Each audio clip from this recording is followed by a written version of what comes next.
Milletvekillerimiz Sayın Mehmet Ali Şahin ve Sayın Profesör Doktor Burhanettin Uysal Beyefendi alanımıza teşrif ettiler.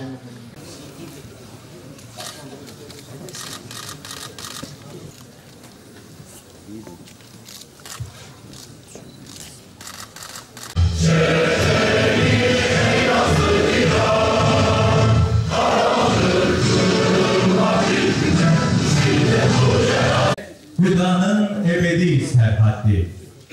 O benim son ebediğim. Ve bu nüfusumuzun aşağı yukarı yarısı, hemen hemen yarısı 30 yaşın altında. Yani çok demografik olarak genç bir nüfusa sahibiz. Demografik yapısı bu şekilde olan bir ülkenin en önemli ve bir numaralı gündem maddesi eğitimdir. Eğitim olmalıdır. Genç ve büyük nüfusumuz iyi yetiştikleri takdirde her türlü ekonomik ve sosyal sorunun çözümü için tek ve doğru adres olacaklar. Eğitim, aynı torba tezgahından çıkmış tek tip insan yetiştirmek değildir. Her insanın kendini keşfetmesi, kendiyle tanışmasıdır. Eğitim, vatandaş yetiştirmek de değildir. Eğitim, insan yetiştirmektir. Eğitim, hakim ideolojiyi gençlere aşılama vasıtası değildir. İnsanların bir şahsiyet sahibi olarak yetişmelerinin ve kendi tercihleriyle hayatlarını ve düşüncelerini şekillendirebilmelerinin aracıdır eğitim. Her bir insanımız, her bir çocuğumuz ve gencimiz bizim için büyük bir önem taşıyor. Buradaki her bir arkadaşımız yarın bir Aziz Sancar olabilir, bir Steve Jobs olabilir, bir Recep Tayyip Erdoğan olabilir. İlgi alanı ne olursa olsun, bugün okuduğu bölüm ne olursa olsun, her bir arkadaşımız bilgisiyle ve yaptığı işle kendi hayatının kalitesini artırabilir. Hep birlikte güçlü ve lider bir Türkiye'yi inşa etmeliyiz.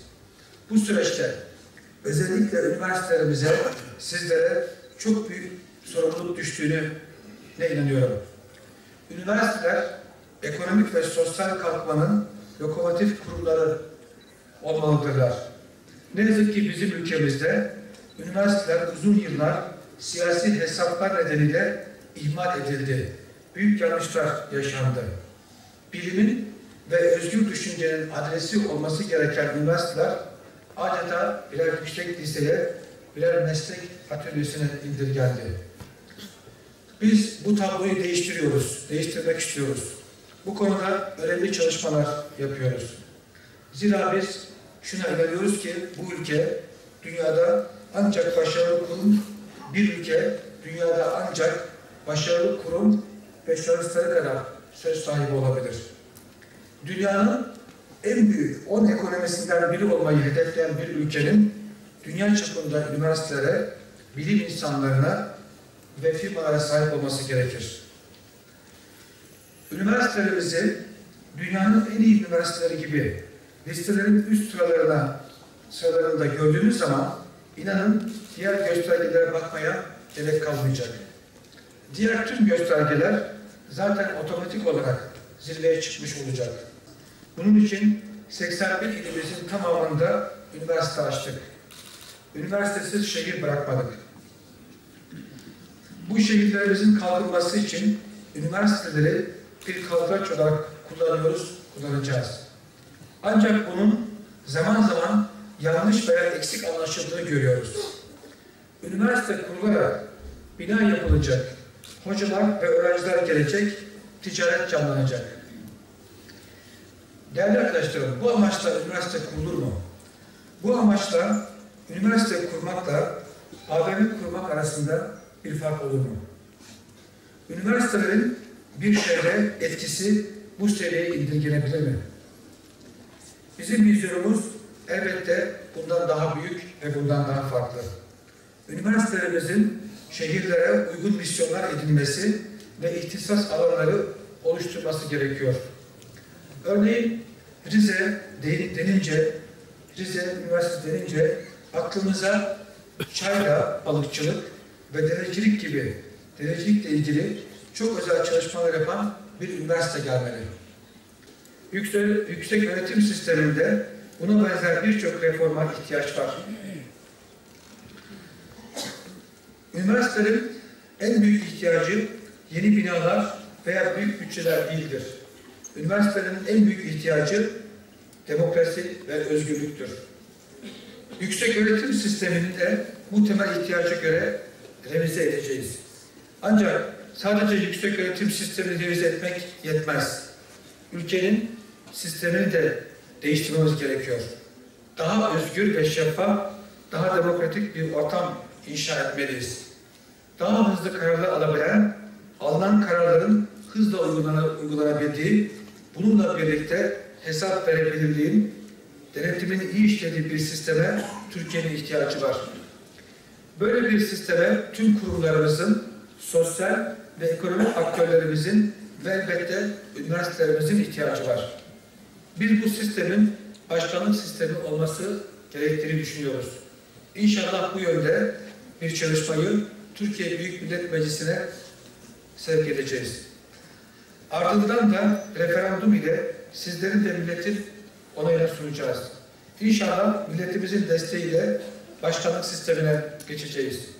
Böylece Türkiye'nin gücüne güç, hızına hız katacağız. Hocam.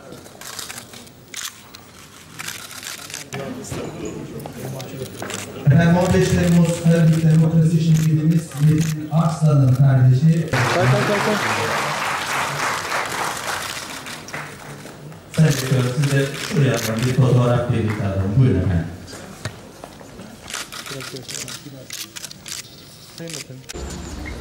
Bir gelin hızlı. Hadi Olcay abi seni bekliyoruz. Tamam, herhalde.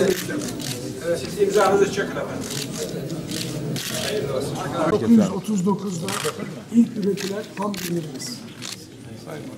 Çok teşekkür ediyoruz. Sağ olun. Sağ olun. Eyvallah.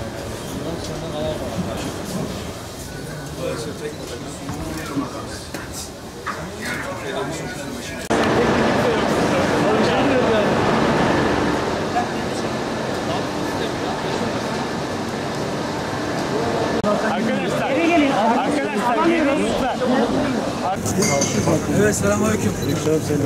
Merhabalar. Çünkü makine sanayinde ağırlıkla Yerli otomobilde iş modeli üzerinde çalışıyoruz. Sonuçlanma aşamasına geldi. Onunla ilgili proje modeli, iş modeli ne olacağını Sayın Başbakanımıza arz edelim. Onaylarını alıp ondan sonra sizinle paylaşalım. Önce onaylarını alalım. Ama son aşamaya geldi. Şimdi bunda iki tane konu var. Birisi TRT payı, birisi de çevre konusu. Yeni bir üretim reform paketi üzerinde çalışıyoruz. Şu anda tartışma aşamasında, kamuoyunda tartışılıyor. O pakette bu iki konuda özellikle sıvı çeliği çevreden üreten fabrikalar için bir iyilik düşünüyoruz.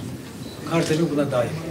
İş adamlarımıza, özellikle ihracat yapan iş adamlarımıza yeşil pasaportu verme konusunu hem Bakanlar Kurulu'nda konuştuk hem bu mecliste de konuşuldu.